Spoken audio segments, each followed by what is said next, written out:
Dengan mengucapkan Bismillahirrahmanirrahim, webinar kemerdekaan 76 tahun Indonesia, Indonesia Tangguh, Indonesia Tumbuh, hari Jumat tanggal 20 Agustus 2021 secara resmi saya buka.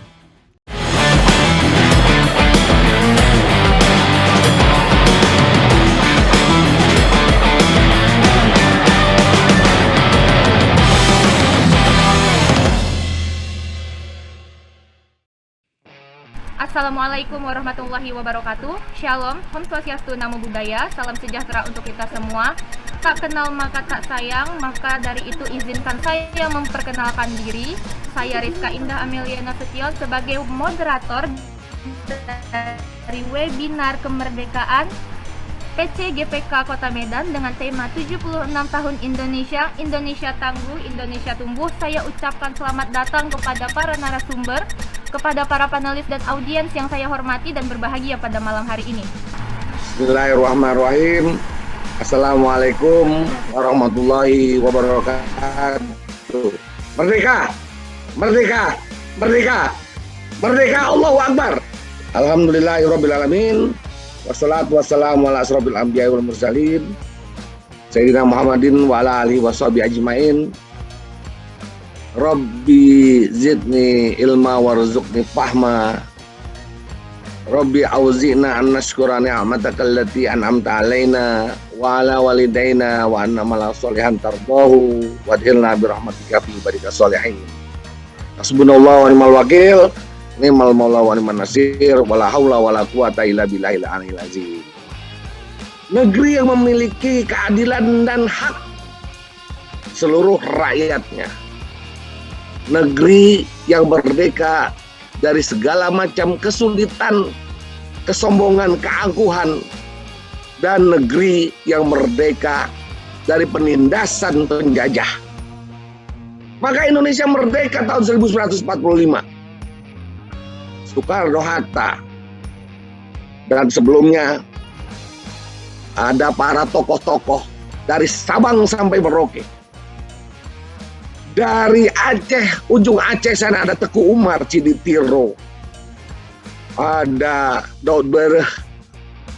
Turun ke bawah di sana ada tokoh-tokoh dari Tanah Melayu, Dili, Sumatera Utara, Medan. Ada tokoh-tokoh sebelumnya, ada Nurdin Aranili, ada Hamzah Fansuri, ada Sultan Dili. Turun lagi ke bawah, sebelumnya ada Imam Bonjol, ada Safruddin Pariwara Negara kemudian. Dan turun lagi ke bawah, ada Falatehan, ada Sultan Hasanuddin di Makassar, ada Sultan Demak. Ada tokoh-tokoh yang begitu banyak, para pahlawan, para tokoh-tokoh pendahulu kita yang begitu banyak. Dan hanya kemudian terkait apa yang ingin saya sampaikan terkait dengan peran pemuda dalam kemerdekaan Indonesia, ya, setelah 76 tahun Indonesia merdeka.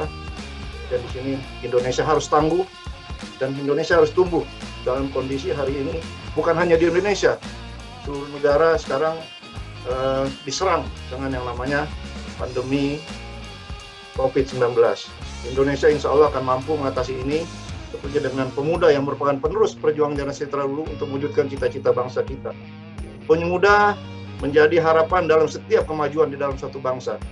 Kemudian pemuda lah yang dapat merubah pandangan orang terhadap satu bangsa dan menjadi tumpuan para generasi terdahulu untuk mengembangkan suatu bangsa dengan ide-ide ataupun gagasan yang berilmu.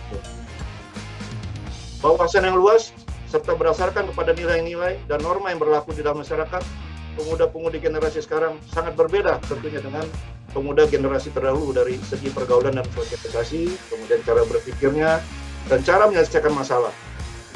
Pemuda-pemuda zaman dulu lebih berpikir mungkin secara rasional dan jauh ke depan. Dalam arti mereka tidak asal dalam berpikir maupun bertindak, tetapi mereka merumuskannya secara matang dan mengkajinya kembali dengan melihat dampak-dampak yang akan muncul dari berbagai aspek di masa-masa yang akan datang.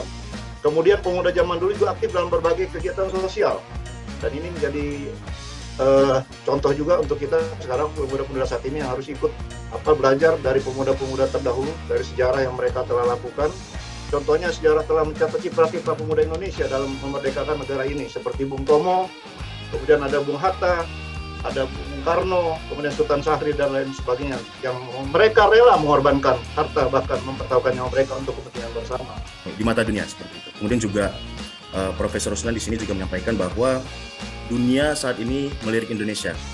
Bahkan Profesor Ruslan tadi menyampaikan kutipan tentang perkataan dari Plato, yakni bahwa Indonesia ini adalah negeri yang dulunya memiliki peradaban maju seperti Atlantis. Maka dari itu ada baiknya bagi kita pemuda maupun bangsa dan negara bangsa ataupun rakyat Indonesia agar bisa memanfaatkan sumber daya manusia kita maupun sumber daya alam kita sebaik-baiknya. Kemudian juga di poin ketiga, Profesor Ruslan juga menyampaikan apa kontribusi kita untuk bangsa. Ini yang menjadi catatan penting. Kita harus bisa menjadi pemimpin bagi bangsa kita sendiri dan juga bahkan kita bisa menjadi pemimpin bagi dunia.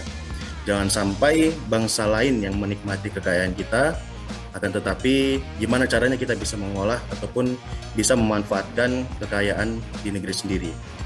Kemudian di akhir Profesor Ruslan juga tadi menyampaikan tentang perbedaan, kan itu hanya berbeda dua ideologi saja.